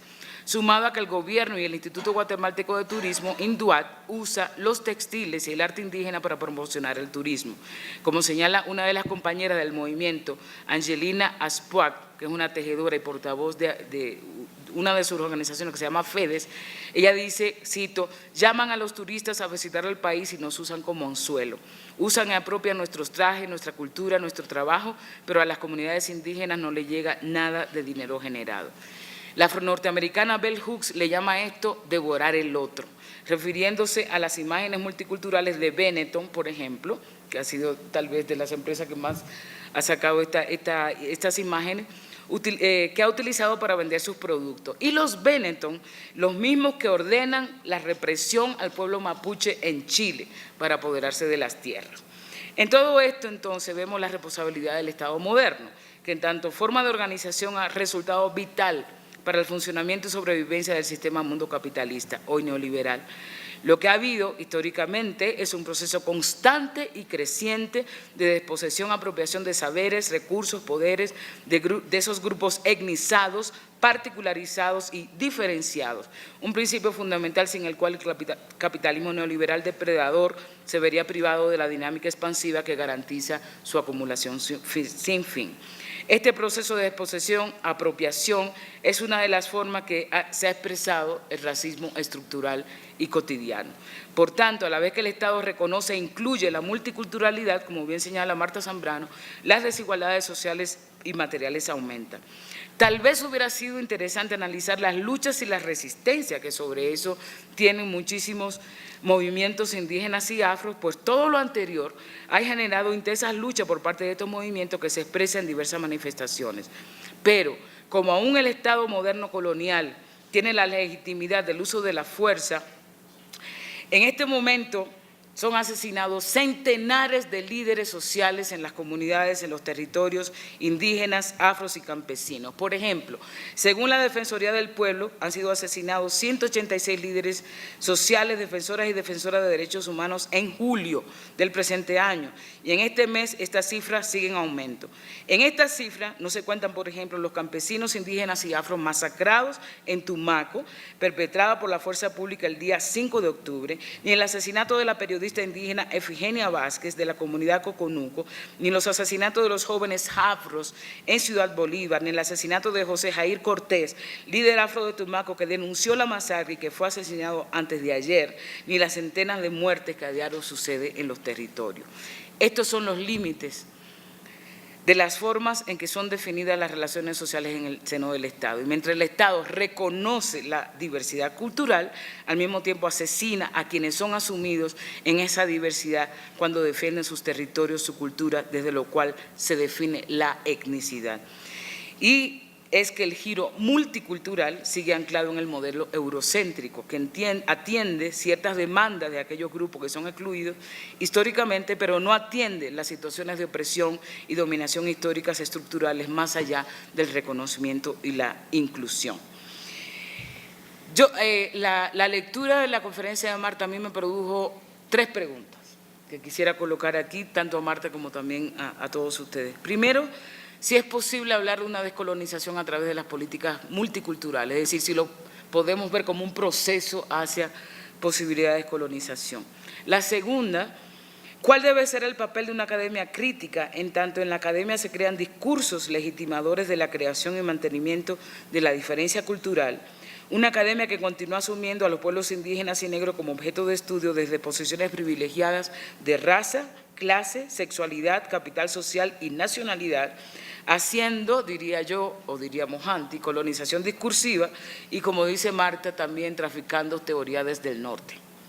Y la tercera, asumiendo que la experiencia colonial nos subsume en contradicciones y paradojas frente al Estado moderno colonial, que, como bien dice Marta Zambrano, las políticas multiculturales han servido para su relegitimación y para tener mayor control sobre los grupos particularizados y subalternizados, que antes eran, en palabras de Marta, un rival para estos movimientos y gracias al multiculturalismo se ha convertido en garante de la autenticidad y diversidad cultural y que ha metamorfoseado, me encantó esa imagen, en intermediario válido e interlocutor necesario en las negociaciones con empresas transnacionales interesadas en explotar los recursos naturales ubicados precisamente en los confines de los resguardos y territorios colectivos de los grupos étnicos beneficiarios de las políticas multiculturales. Entonces, la pregunta ante eso que plantea Marta, ¿qué tipo entonces de relación debemos asumir con el Estado? Que nos coloque en posiciones que no solamente reconozcamos las paradojas y las contradicciones, sino que nos permita vislumbrar otros mundos posibles en torno a ese Estado o a otro Estado. Muchas gracias.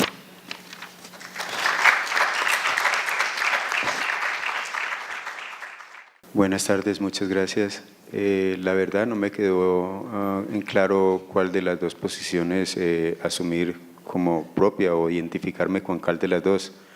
Yo solo sé que hay una idea que pertenece mucho a esa globalización, a esa corporatividad internacional, que trata de negar esa identidad cultural que tiene que ver con la herencia histórica de la independencia. Esa herencia de la Ilustración, de crear una nación para que haga posible la reivindicación de aquellos derechos fundamentales que costaron tanto trabajo conocerse, darse a conocer, divulgarse acá en nuestro medio. Entonces, en ese sentido, la historia ha sido la principal víctima. Nos hemos olvidado de un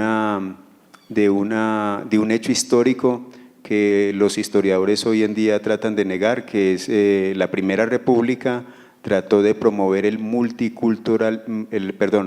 trató de promover el mestizaje.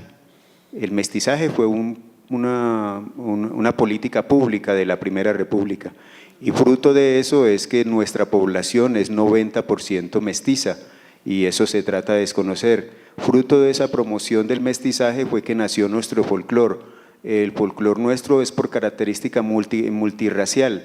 El bambuco tiene elementos negros, africanos, europeos e indígenas, lo mismo pasa con el joropo, lo mismo pasa con la cumbia. Y ahora desconocemos ese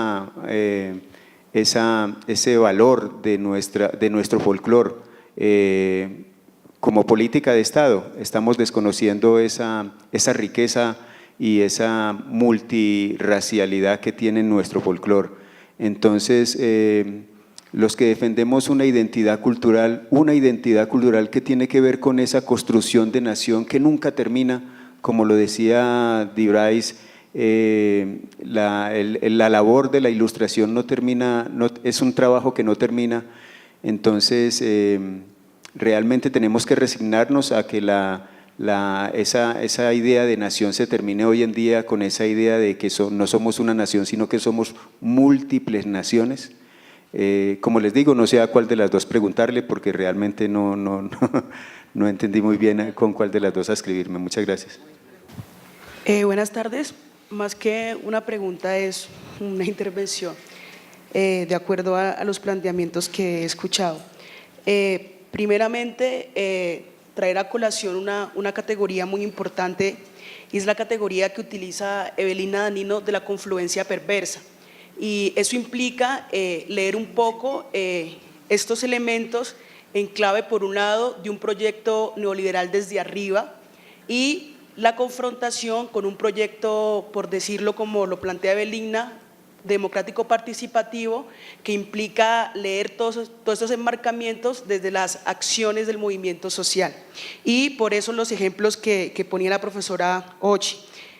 En esa medida también es importante, como se ha venido planteando, que el multiculturalismo, en lo que plantea Zizek, de que es una ideología global del capital, es también entender esas disputas que esos derechos colectivos territoriales le generan al mismo capital. Y lo podemos ver específicamente en la dimensión de la titulación colectiva, por ejemplo, en Colombia, la gente negra, en territorios como Apartadós y Guamiandó, que justamente no fueron titulados en su momento, porque habían intereses del capital transnacional. Entonces hay que mirar esa dimensión de lo conflictivo.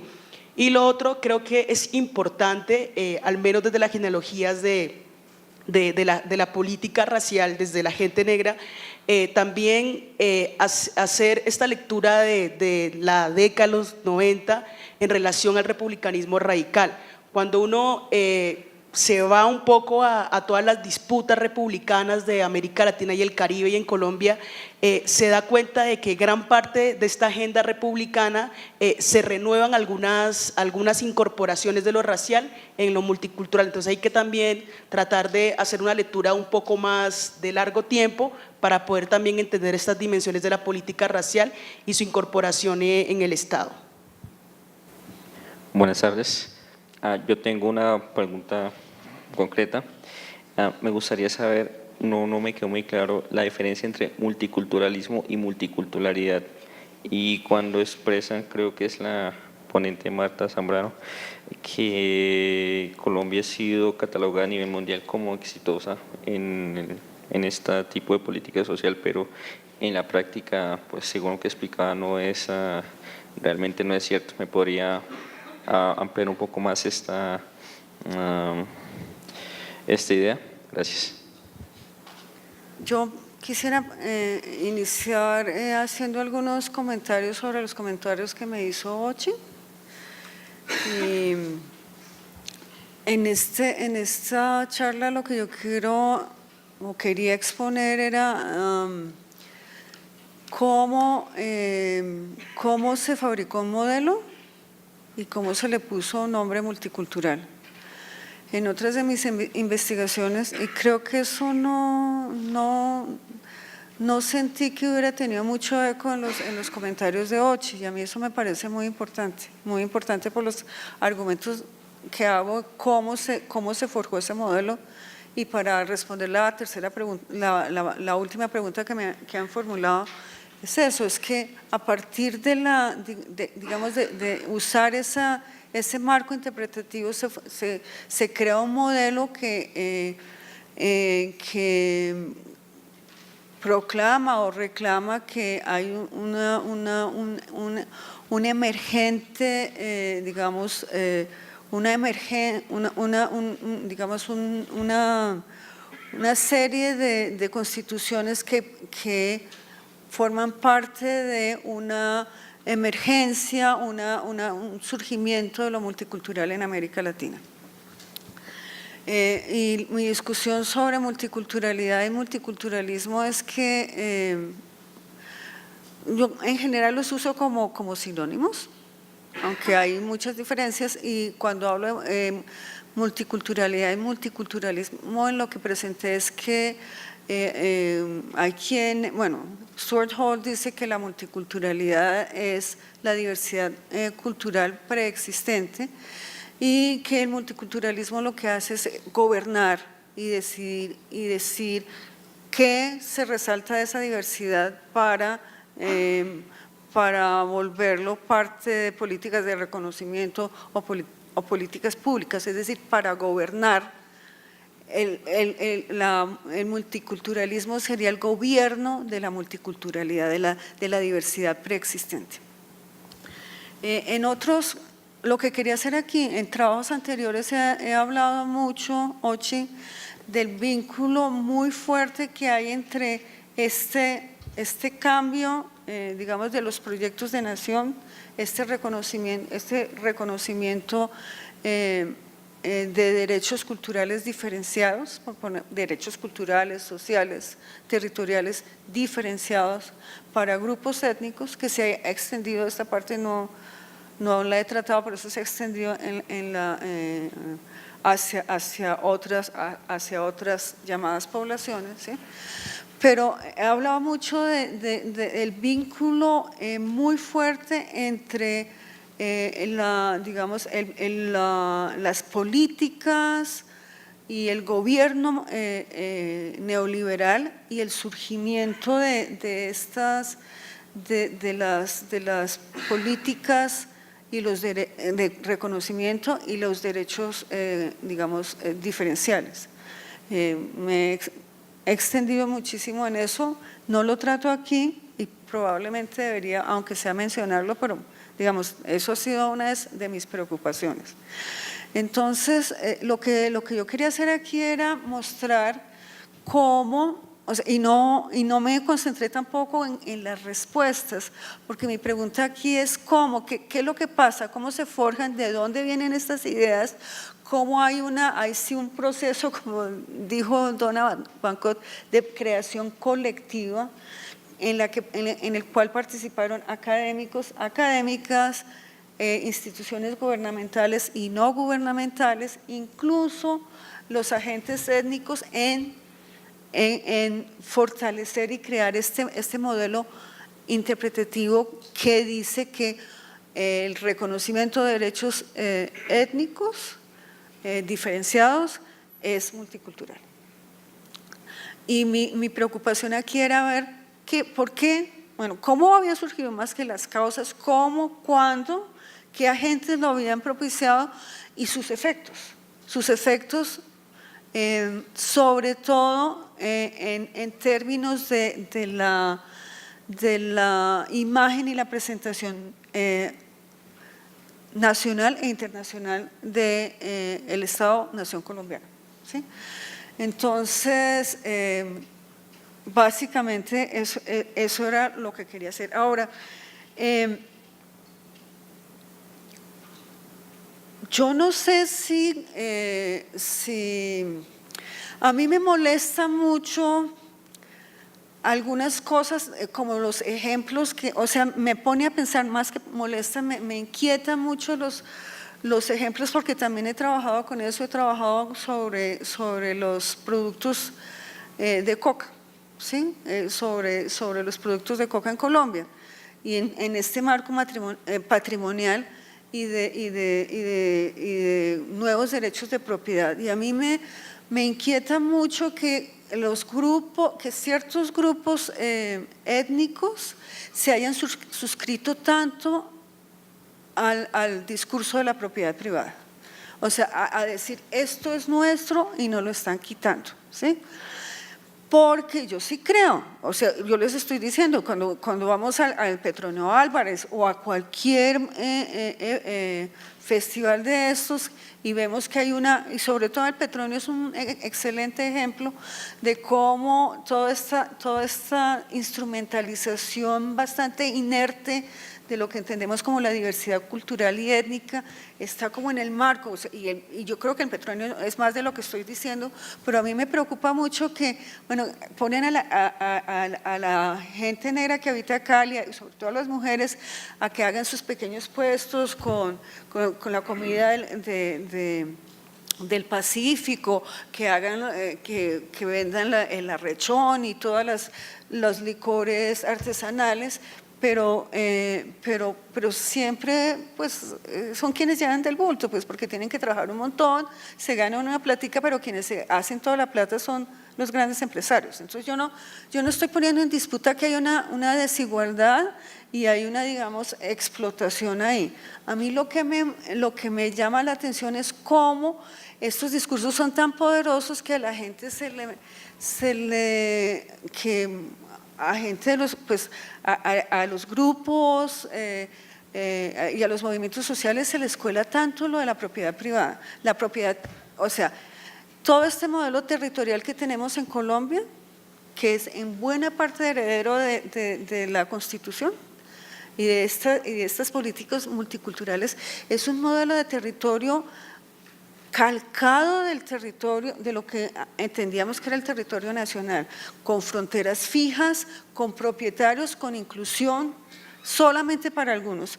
Y ese tipo de apropiación del concepto y de la práctica de la propiedad privada que excluye a otros, me parece que está a la raíz de muchos conflictos. Entonces yo no sé si, por ejemplo, la hoja de coca tenga un dueño, ¿sí? Yo he visto, y también se me ocurren, y no creo que el problema sea por la propiedad.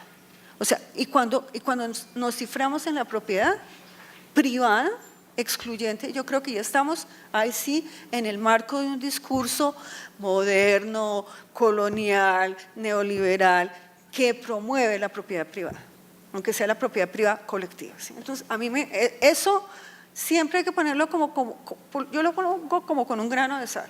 Porque no me parece que por ahí sea. Yo no sé, de tu pregunta, yo no sé por dónde será, pero me parece mucho más fácil saber por dónde no es. Y yo no creo que el problema de la desigualdad, del racismo y todo esto sea un problema de propiedad de bienes materiales o inmateriales, de propiedad colectiva, porque la propiedad excluye.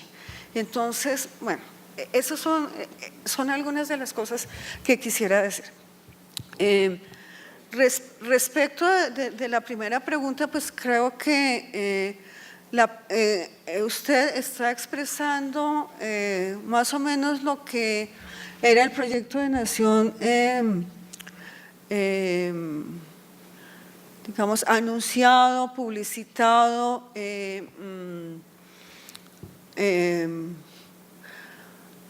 que circulaba y sigue circulando en las aulas, en los libros de historia, en algunos de los museos, que somos una nación 90% mestiza, pero que todo está muy bien, porque todos tenemos una pequeña partecita de mezcla, entonces todo está muy bien. Esta idea ha sido, digamos, no siempre ha sido así, no ha sido una política pública.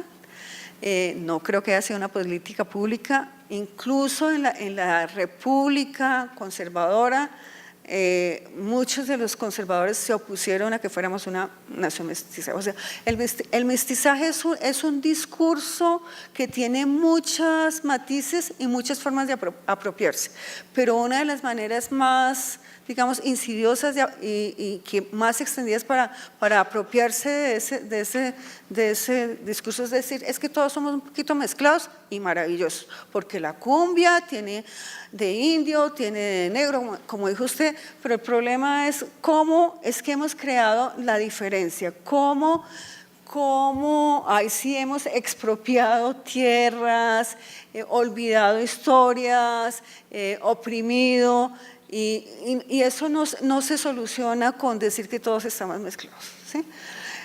Una cosa de las que dijo Bochi es que estos discursos del mestizaje lo que hacen son extender las fronteras nacionales. Me encantó eso que dijiste, las fronteras del Estado-Nación, ¿sí? Pero al mismo tiempo lo que yo creo que hacen también es reforzar, y eso también lo he dicho en otras partes, digamos las fronteras étnicas, sociales, de género, etcétera, pero en el caso de las fronteras étnicas, ¿qué es lo que hacen? Crean un otro interno de la nación, ¿sí? Y con su geografía, con su cartografía y además un otro interno de la nación que no tiene derecho a estar sino allá en la periferia, en los márgenes de la nación, como ha dicho Margarita Serge, ¿sí? Pues sí, esa es mi posición, pero no solamente mi posición, señor, también hacemos análisis de lo que quiere decir eso, también hacemos análisis, a eso nos dedicamos, no es solamente un lema ni un moto, sino que hacemos estudios de dónde sale la idea del mestizaje, a quién favorece y cómo el mestizaje es una ideología también para mejorar la raza, para el blanqueamiento, por ejemplo. Y yo no sé, pero hay ejemplos hasta muy cotidianos de cómo es que queremos mejorar la raza, cómo en las familias favorecen a las hijas que son más blanquitas para que se casen bien y mejoren la raza. Y todavía esto viene desde los siglos XVIII, XIX y todavía lo tenemos acá. Entonces el mestizaje es un poquito más complicado que las bellas mezclas de música que producen la cumbia, el bambuco, etcétera, etcétera. Aunque también podríamos mirarlo ahí. Entonces no es solamente lo que pienso, lo que pensamos, sino que también hay maneras de estudiarlo, de criticarlo, y también de debatirlo. Muchos de los conservadores se opusieron al mestizaje.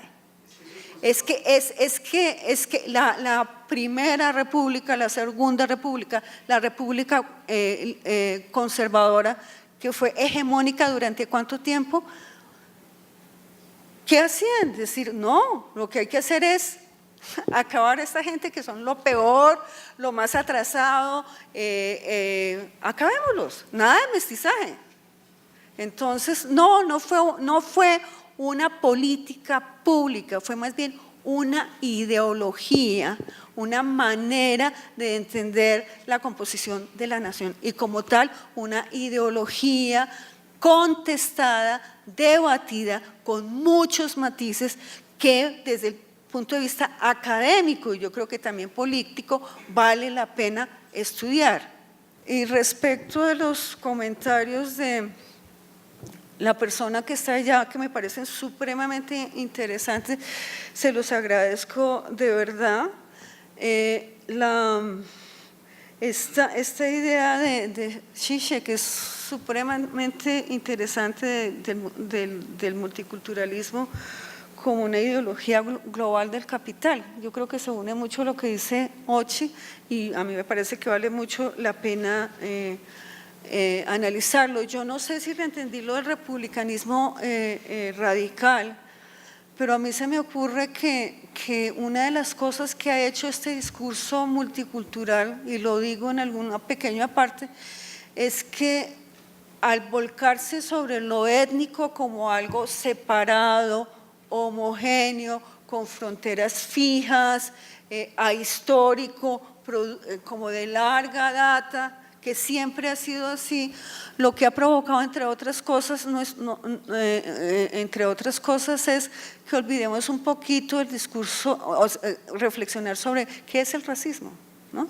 Cómo la raza y el racismo, que fueron tan importantes para los movimientos sociales negros en los 80, se fue desapareciendo. Y entonces ahora son étnicos, y esto étnico como que suaviza, olvida, aliviana el racismo en Colombia, ¿sí? Y bueno, ahora como somos étnicos, distintos, con nuestras fronteras, nuestros territorios, nuestras cosas, olvidamos el racismo estructural. Marta, ¿tú podrías ahondar en la primera pregunta que hizo Ochi sobre ¿es posible descolonizar las industrias culturales?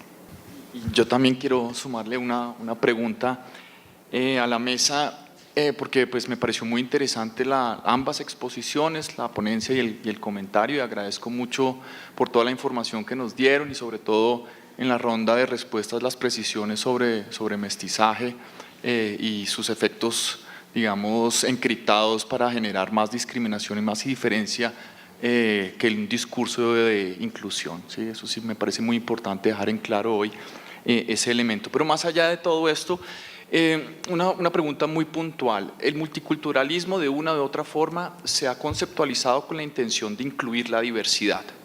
Y creo que Ochi tiene toda la razón cuando dice, bueno, eso es verdad, pero ha sido cooptado por las lógicas neoliberales y ha generado otra serie y otra suerte de desigualdades. Pero sumémosle un punto adicional. A veces pienso que debido al multiculturalismo se han detonado unas prácticas que han reetnizado nuevamente una serie de grupos que empiezan a dialogar con aquellos aspectos que se supone que el antirracismo le criticaba las lógicas esencialistas del racismo. Y mi pregunta es, ¿qué hacer con esa paradoja? Es decir, hemos logrado deconstruir el racismo, diluyendo los esencialismos, y ahora los movimientos de resistencia para fraguar y fomentar y fundamentar su identidad dialogan nuevamente con esencialismos. ¿Qué hacemos con ese callejón sin salida, o lo que considero un cuello de botella en todos estos dilemas? Por favor, ayúdenme con esto. Bueno, yo en las otras preguntas no me voy a meter porque estoy totalmente de acuerdo con los señalamientos de Marta, pero me parece interesante lo que tú traes, porque hay una pregunta de Starhall que dice ¿quién necesita identidad? ¿No? Que yo creo que ahí nos lleva un poco a pensar en esto, y además retomando la propuesta de Spivak, lo cual las feministas decoloniales retomamos, que es el esencialismo estratégico. Es decir, el problema es que las identidades de la gente que tiene privilegio de raza, de clase, etcétera, está tan esencializada que pensamos que son los otros que están esencializados, ¿no? O sea, la blanquitud esencializa también, ¿no? Entonces ni siquiera se cuestiona, entonces lo que estamos homogenizando somos los otros y las otras, lo que estamos asumiendo una política global, homogénea, también somos nosotros, y eso es parte del racismo, ¿no? Entonces, yo lo que pienso sobre eso, y obviamente soy de movimiento social y por eso lo planteo, es que, por ejemplo, yo estoy de acuerdo y mi política siempre es acabar con las opresiones, acabar con el racismo, acabar con el heterosexismo, porque es lo que produce, digamos, todo lo que Marta nos ha hablado hoy, ¿no? Pero para eso yo también necesito posicionarme políticamente. Por ejemplo, yo me llamo lesbiana feminista. Y lesbiana feminista para mí es una estrategia de posicionarme políticamente frente al heterosexismo cotidiano, pero también me permite la coalición sobre eso. Eso no quiere decir que todas las lesbianas feministas pensamos iguales o todos los antirracistas pensamos iguales, pero digamos, es importante hacer eso. Ahora, yo estoy de acuerdo con que hay una política esencialista, ¿no? Por ejemplo, en torno al tema negro, y eso es un debate que tenemos al interior de las comunidades y movimientos negros. ¿Quién es más negro o quién no es más negro? ¿Cuáles son las características que te tienen que definir a ti como afrodescendiente, por ejemplo? Es todo un digamos, un campo de debate dentro de los movimientos sociales, pero eso viene precisamente, creo yo, por estas diferenciaciones que la etnicidad ha provocado, ¿no? Que fundamental viene del Estado Nacional, con toda la disputa y todas las diferencias que tiene al interior, pero precisamente ese es el problema, o sea, que no me acuerdo quién fue, Cornwell creo yo, que una vez escribió un artículo sobre qué es ser negro, negro como categoría política, ¿no? Ahora nos podemos preguntar qué es ser afrodescendiente y qué es ser indígena. Y obviamente estoy de acuerdo contigo que hay una reetnización. Pero la reetnización viene precisamente por la política multicultural. Te tienes que volver indígena porque si no, el Estado no te va a reconocer. Te tienes que volver negro, además con ciertas características que ya Marta lo planteó, porque si no, el Estado no te va a reconocer, ¿no? Entonces, esas son, digamos, las tensiones, las disputas, las contradicciones y la paradoja que yo siento. Evidentemente que los movimientos sociales, sobre todo los etnizados, se han metido en esa política sin preguntar mucho cuál es la razón histórica de todo esto, ¿no? No sé si será posible descolonizar las industrias culturales y las industrias creativas. Lo que a mí me llama la atención es cómo hemos satanizado también el mercado. ¿Sí? El mercado es, pues más allá del mercado como lo define el liberalismo y el neoliberalismo, el mercado es un espacio también de intercambios. ¿Sí? Entonces hay un mercado y la otra cosa que a mí me llama la atención y que me gustaría desatanizar el mercado, matizar qué entendemos por mercado y entender que muchas de estas personas y grupos también tienen intereses de mercado, ¿sí? Y como que hemos querido ver que los indígenas son prístinos y no, y tienen una larga historia con el mercado, ¿sí? Incluso con el mercado capitalista, ¿sí? Todos los debates sobre la hoja de coca y los productos de hoja de coca se dan en un mercado capitalista, ¿sí? Entonces, y yo le veo, hay cosas muy interesantes y muy problemáticas, como lo de la propiedad privada, como de quién es, como yo quiero ganar más que los demás, pero yo creo que hay opciones interesantes de mercado. Y una de mis autoras favoritas para entender el mercado, como los mercados desde otros puntos de vista, es Silvia Rivera Cusicanqui. El territorio también, ella va en contra de esta idea del territorio como algo delimitado, exclusivo, homogéneo, que excluye a otros, ¿sí? De estas lógicas excluyentes territoriales. Y en esas estamos en este momento, no es solamente la esencialización de las identidades étnicas, sino la esencialización de los territorios, de lo que entendemos. Ahora todo se nos volvió territorio, ¿no? Pero de los territorios étnicos, ¿qué estamos entendiendo por eso? Pero para mí yo no tengo las soluciones. Pero para mí sí hay que formular preguntas como ¿a quién beneficia? ¿A quién beneficia estas identidades estratégicas? Y a mí me parece que muchas de estas identidades estratégicas ya no son tan estratégicas porque es que ya están demasiado duraderas en el tiempo, y muchas de estas identidades estratégicas, por ejemplo indígenas o negras, casi siempre van en contra de las mujeres. Entonces las mujeres ahí las usan como portadoras de la tradición, son las que se tienen que poner el vestido, son las que tienen que permanecer en el territorio, son las que tienen que cuidar a los hijos, son las que tienen que callarse cuando las maltratan, ¿sí? Y no además tapan por completo otro tipo de diversidades, como la diversidad sexual, por ejemplo. Entonces siempre tenemos que preguntarnos ¿a quién beneficia? ¿A quién benefician estas ideas también? ¿No? ¿A quién beneficia? Yo no tengo la respuesta, pero sí me parece muy importante empezar a contestar esas preguntas, y de pronto por ahí podemos orientarnos. Yo quiero agregar una cosita más.